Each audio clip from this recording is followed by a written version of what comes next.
आप अगर 16 अगस्त की बात को ठीक से समझना चाहते हैं तो आपको उसको थोड़ी सी उसकी पृष्ठभूमि में जाना पड़ेगा।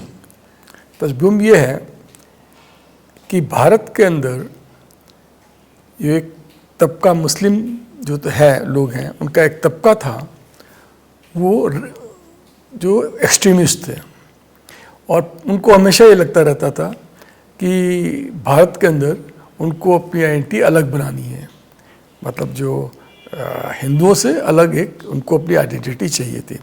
इसका नतीजा ये निकला, इन फोर्सेस को धीरे धीरे करके ये फोर्सेस बढ़ने लगी, इनको बल मिलता गया। क्योंकि आप जानते हैं कि I am using a word which is फूल की गिनती ज़्यादा होती है, अक्लमंद लोग कम होती है। तो the people who can not think properly, उनकी गिनती बढ़नी शुरू हो गई और धीरे धीरे करके इनका समूह बहुत बड़ा हो गया।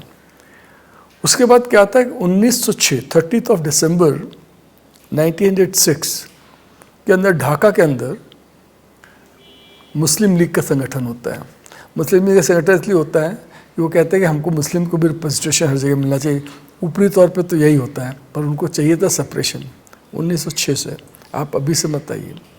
1906 के बाद में, अब ये दुर्भाग्य देखिए इस देश का, 1906 के बाद में 1930 एक शख्स जिनका नाम बच्चा बच्चा जानता है हिंदुस्तान के अंदर, सियालकोट में पैदा हुए थे,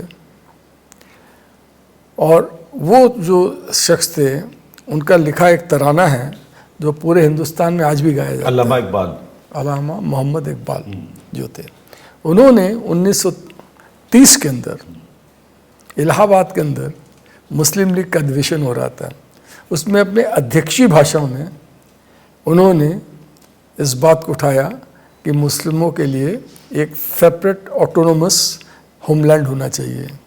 ये कितने दुर्भाग्य की बात है। विद्वान होना, ये जो इकबाल थे उन्होंने बीए में हिंदुस्तान से भी किया था, उसका एमए इन्होंने यूरोप से भी किया था, तो उनकी विद्वता के बारे में कोई शक नहीं।